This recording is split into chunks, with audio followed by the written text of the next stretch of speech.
Hello friends, and greetings for today. Welcome back to another tutorial on ISTQB Advanced Level Test Analyst Certification. Today we are getting started with the very first chapter, that is chapter 1, talking about Test Analyst Task in the test process. And we'll be stepping into the first segment, which is 1.1, Testing in the Software Development Lifecycle. And we'll try basically to understand how a test analyst participates throughout the test process, what are the major participation phases, and certainly who is the test analyst in reality.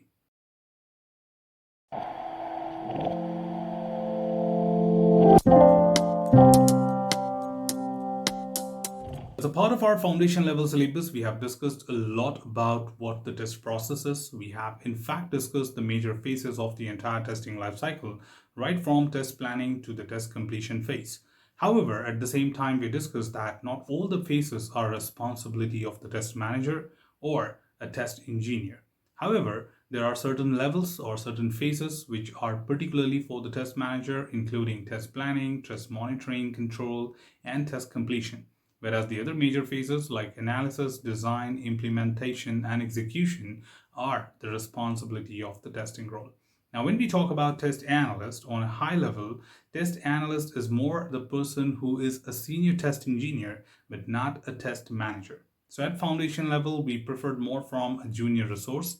At advanced level, we'll be talking more from the perspective of a senior resource who will be responsible still to do the test activities, but parallelly looking forward to take care of the team, but not someone who is a test manager. And for the test manager, we have a dedicated certification, so we'll be talking about that.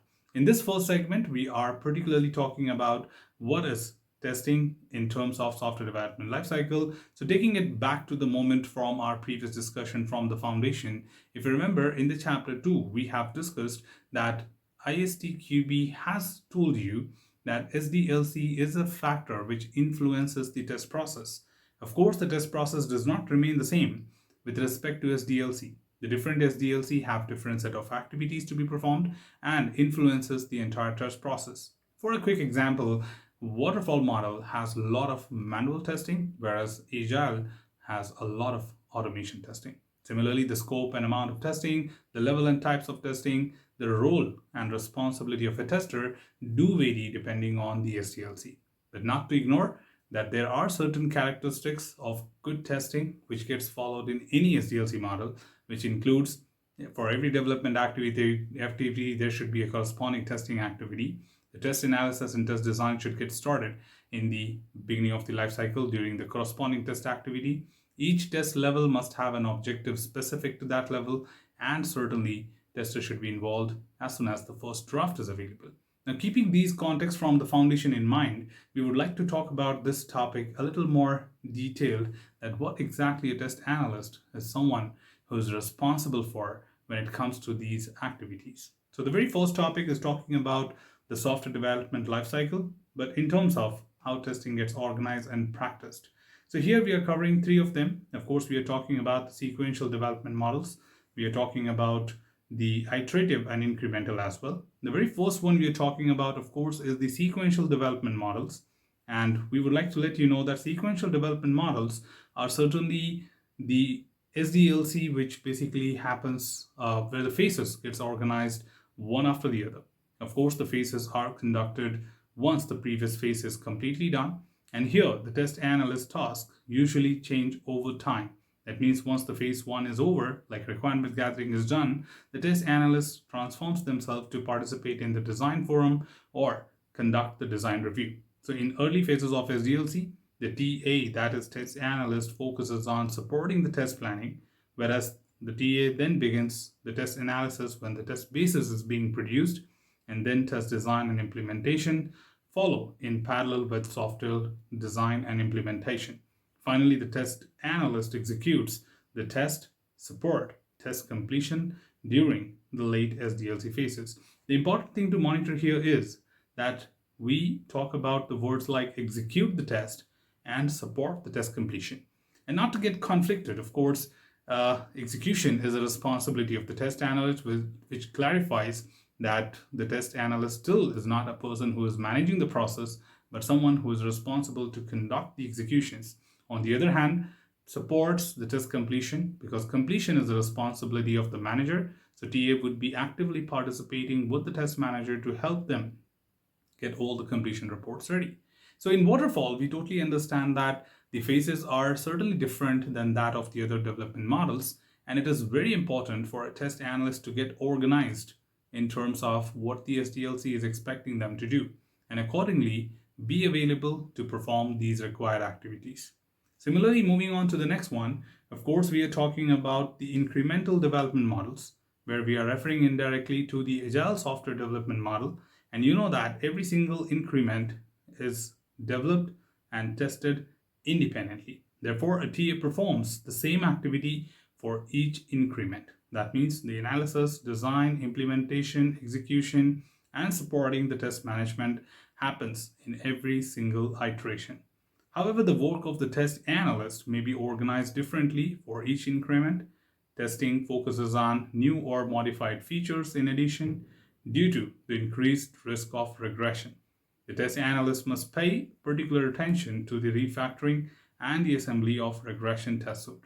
So in just one paragraph, they told you many things. First of all the activities of testing would be conducted in each sprint. So you know that when it works to agile development like Scrum, we talk about performing all the major activities and phases of the life cycle in one tight iteration.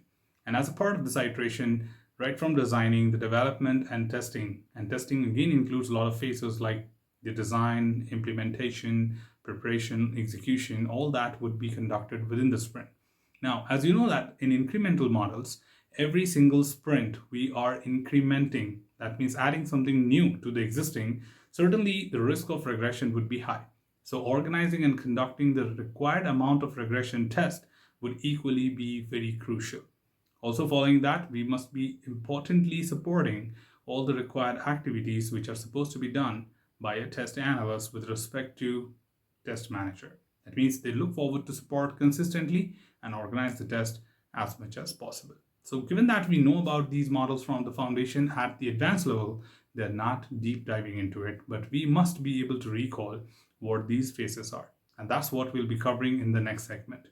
So the third one, of course, is to talk about the iterative development models. And here iterative certainly refers to the spiral and the prototype, and the development process is cyclical. The project undergoes repeated prototyping testing, refining, and deployment cycles. The TA role is dynamic and adaptive. The TA collaborates closely with developers and business representatives, adapting to the evolving product. Now, just to give you a quick heads up that what the spiral and prototype SDLC model may look like, if you look at this picture here, the team basically gets initial set of requirement and they start with the prototyping. Then they start with the designing, and after designing they do the prototyping, which is not a real module. It's more of like a dummy interface to get the customer approval. So they discuss this with the customer evaluates it, share their feedback, we review and refine the expectation and redesign the prototype, again work on prototype, do the customer evaluation, and this cycle would continue till the customer approves the design. Once the design is approved, then we do the real development, real testing, and finally ship the product. So in terms of iterative, we are not iterating like sprints, we are more iterating with same set of requirement. Whereas in agile methodology or incremental models, every single sprint we increment, that is existing plus new. Whereas in iterative, we pick the same requirement and keep repeating again and again till the customer approves it. And that's where it becomes different from the incremental development model. Also to add here, of course, the TA adapts and modifies the test condition and test cases as the software evolves and provides feedback to improve the test process at each iteration. The more frequent the iterations are, the more critical the ongoing maintenance and development of the regression test by the TA would be. Certainly, we do have retrospectives indirectly of what we are trying to say, and the team looks forward to consistently improve from time to time and parallelly look forward to help the team understand what kind of regression should be conducted, because every single time a change is taking place, we don't need a session on that to understand the regression plays a very vital role. And in that context, a test analyst is someone who must be adapting the test process according to the need of SDLC. And once again, SDLC is an influencer of the test process. And of course, your test process may vary. Your participation would vary. Amount of documentation and engagement would vary depending on the type of SDLC chosen. So it is very important for a test analyst to first understand if the SDLC model is well understood, and then they know their roles and responsibility as a part of it. So that's all from this particular tutorial, team. Should you have anything else, feel free to comment below. I'm always there to address your queries and answer them well. Till then, keep learning, keep exploring, keep understanding the context. Thanks for watching the video, team, and happy learning.